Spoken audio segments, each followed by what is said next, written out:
Pokémon, c'est plus qu'un jeu. C'est plus qu'une passion. C'est devenu un marché. Et dans ce marché, il y a des gains et aussi des grosses chutes dont personne te dit. Aujourd'hui, je vais pas te vendre du rêve. Je vais te dire la vérité. Tu me connais. Pas celle des vidéos TikTok de 30 secondes. Pas celle des mecs qui te disent que tout le monde dans Pokémon. Mais la réalité, froide, brute et un peu flippante. Si tu penses investir dans Pokémon aujourd'hui, regarde cette vidéo avant, tu me remercieras plus tard. Avant de te parler investissement, comment on en est arrivé là aujourd'hui? Alors depuis quelques années, aujourd'hui, Pokémon, il explose. Les réseaux sociaux, ça amplifie la hype, comme on l'a vu avec 151, avec le confinement 2020-2021. Les ouvertures, aujourd'hui, elles font des millions de vues. Des influenceurs, investisseurs, ils fleurissent partout. Tout le monde veut sa part du gâteau.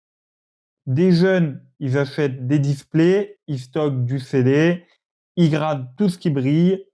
Certains gagnent, mais attention, beaucoup se plantent. Pourquoi? Parce qu'ils achètent dans la hype et pas dans la connaissance. Et pensent devenir millionnaires. D'ailleurs, tu le vois, ça marche très bien. Là, actuellement, je te fais la vidéo dans ma piscine à Dubaï, à côté de ma villa.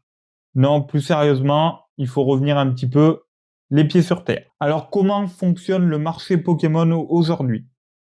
Eh bien, le marché Pokémon, c'est pas du hasard, c'est pas la loterie, c'est de l'offre, de la demande et surtout du timing. Et souvent, c'est un miroir déformant qui veut bien te faire voir ce que tu veux voir. Plus une carte est populaire, au final, plus elle est imprimée, plus une série est récente, plus elle est fragile en valeur. Mais la majorité, ils achètent sans comprendre ce marché, pas de notion de tirage, pas de lecture du marché, juste une envie de faire une plus-value. Aujourd'hui, tu peux pas investir dans Pokémon sans comprendre les règles du jeu et surtout sans comprendre que c'est pas un jeu. Je vais te parler des erreurs classiques que tout le monde fait quasiment. Acheter tout ce que tout le monde achète. Pour moi, quand c'est partout, c'est déjà trop tard. Comme on le voit un petit peu aujourd'hui avec Evolution Prismatique, qui était censé être une série hype, devant Auchan à 5 heures du matin. Et au final, Pokémon a fait quelque chose que personne n'attendait, c'est de remettre un énorme stock en magasin. Et aujourd'hui, cette ETB qui était censée être rare, elle plafonne à 99 euros. Elle aussi, elle est tombée à 95 euros parce que la display évolution étincelle déferlante, on en retrouve aujourd'hui à 265 alors qu'elle était à 360. Et Aventure Ensemble, la nouvelle série, je t'en parle pas, hein. Tout le monde a voulu la scalper, mais comme je l'avais dit, quand j'avais dit faut-il investir sur Aventure Ensemble dans ma vidéo, c'est une série qui n'allait pas plaire à tout le monde. Et aujourd'hui, les gens ont voulu beaucoup la scalper. Au final, si on n'avait pas été dans cette période de hype, personne se serait intéressé à cette série. La deuxième erreur, c'est de croire que le scellé, ça vaut de l'or. Scellé, pour les gens, c'est magique, mais pas forcément, hein.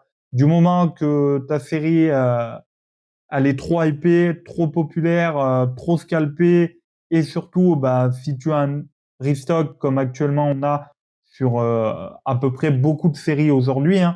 D'ailleurs, le bloc écarlate et violet, c'est la plus grosse anomalie de Pokémon, parce que même le bloc épée et bouclier, au final, il a jamais monté comme ça. Et même 151 est impacté parce que le bundle 151 qui s'approchait du 100 euros, il est redescendu à 75 parce que on arrive à trouver énormément de stocks. Aujourd'hui, il y a eu des stocks qui ont été remis. En magasin, vous avez des vieilles séries, des vieux coffrets qui n'avaient pas été vus depuis peut-être 1, 2 ans, qui sont réapparus, du Destiné à Paldea, du Flamme Obsidienne, du Faille Paradox, du Force Temporelle. Franchement, on a un gros stock actuellement de Pokémon et donc beaucoup de séries sont impactées par la chute et surtout le bloc écarlate et violet. L'erreur numéro 3, c'est tout simplement grader sans stratégie. Je ne connais rien à la gradation, je ne sais pas estimer une carte, mais je vais envoyer des communes et hop, je vais devenir riche. Beaucoup croient que PSA 10 c'est égal richesse, mais si ta carte elle est notée 10 comme 20 000 autres, au final, elle vaudra que dalle ou pas grand-chose. Erreur numéro 4, bah pour moi, écouter les mauvais conseils, hein. TikTok, Discord, Reddit, la jungle, sans filtre, sans analyse et surtout sans recul. Fie-toi à ton instinct. Et l'erreur numéro 5, pour moi, c'est tu veux revendre, mais t'as aucun plan, tu sais pas pourquoi, tu sais pas à qui, tu sais pas à quel prix. Et si t'as pas les réponses, bah t'es pas un investisseur, t'es un joueur de hasard. Et le hasard, eh ben, ça pardonne pas. Aujourd'hui, l'impact sur les jeunes, bah, malheureusement, il est bien là, hein, et c'est pour ça que je fais cette vidéo aujourd'hui. C'est parce que des ados, ils mettent toute leur économie dans une boîte scellée en pensant devenir riches, parce qu'on leur a fait croire. Ils rêvent de garder 5 ans et de devenir millionnaires. Ils pensent que c'est aussi simple, rapide et surtout que c'est automatique. Et le vrai danger, c'est pas de perdre de l'argent, c'est de perdre l'envie, la passion et la confiance. Des jeunes dégoûtés après une mauvaise expérience, des parents qui commencent à se méfier du hobby, hein, c'est normal.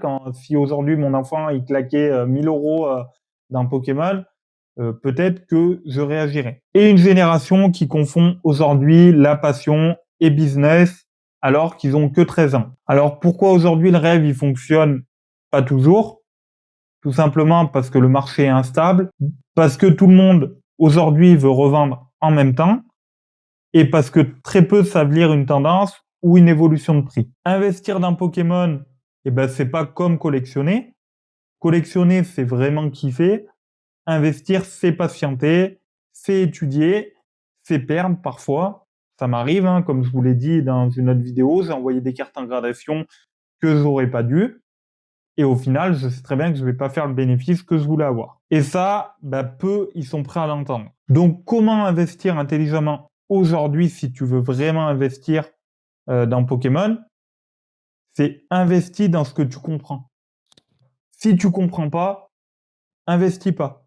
Parce que sinon, ça revient à mettre des sous dans une course de paris hippique, alors qu'au final, tu n'as jamais vu une course de ta vie et que tu t'es jamais intéressé aux courses de paris hippiques. Renseigne-toi sur les tirages, la psychologie du marché, anticipe un petit peu les réimpressions, diversifie-toi, que ce soit en FR, tu peux aller dans le japonais, dans le gradé, sur le court terme, sur le long terme, et surtout, aime ce que tu achètes. Parce que aujourd'hui, même si tu fais pas de bénéfices, si tu aimes ce que tu as acheté, tu seras content de les ressortir dans 10 ans. Personnellement, j'ai des items, là, sur le papier, je fais un bénéfice. Mais ça veut pas dire que demain, il y a tout qui se casse la gueule et mon bénéfice, au final, ça devient du vin. Mais par contre, je serais content dans 10 ans d'ouvrir avec mes enfants, de se faire une ouverture et de voir leurs yeux émerveillés devant leur première collection Pokémon. Accepte aussi que tu puisses perdre. L'investissement, c'est pas toujours gagnant. Je suis dans l'investissement depuis un certain temps et clairement, aujourd'hui, je ne suis pas riche. Comme je vous l'ai dit, je suis pas dans une piscine à Dubaï à vous faire des vidéos. Je fais des bénéfices parce que, justement, je me prends la tête un petit peu à anticiper le marché et pas faire comme tout le monde, à dire, cette série, hop, elle est hype, tout le monde va en vouloir dans 10 ans, alors que quand j'ai fait la vidéo, faut-il investir sur évolution prismatique? Je vous ai bien dit que cette série, elle allait être énormément scalpée et que ça allait jouer dans le temps sur le prix de la revente. Actuellement, je me suis pas trop trompé. Et c'est comme ça qu'aujourd'hui, j'arrive à faire des bons investissements, à faire un bénéfice sans forcément être riche, mais à dégager un certain bénéfice suivant les items. Des plus anciens, automatiquement, il y a un bénéfice plus conséquent. Sur certaines cartes aussi que j'ai fait grader, j'ai pu avoir un bénéfice un peu plus conséquent. Mais voilà, j'ai aussi perdu dans Pokémon et ça, il faut savoir l'admettre. Et surtout, reste humble. Parce que même les pros, il n'y a pas vraiment de pros, mais même des personnes qui s'y connaissent un petit peu, ça leur arrive de se tromper. Aujourd'hui, il n'y a pas de high level dans Pokémon.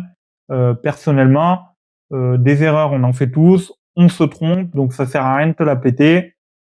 Le but, c'est que si tu t'y connais un petit peu et que tu as des potes qui veulent investir dans Pokémon, c'est tout simplement de les aider. Donc, pour conclure cette vidéo, je te fais pas la morale. Je suis passé par là. J'ai acheté au mauvais moment. j'ai cru des conneries sur TikTok, etc. Mais j'ai aussi appris, j'ai compris, et aujourd'hui, je préfère te partager la réalité des faits plutôt que de vendre du rêve. Personnellement, dans aucune vidéo, je t'ai vendu du rêve. Donc like si tu veux plus de vérité dans ce milieu.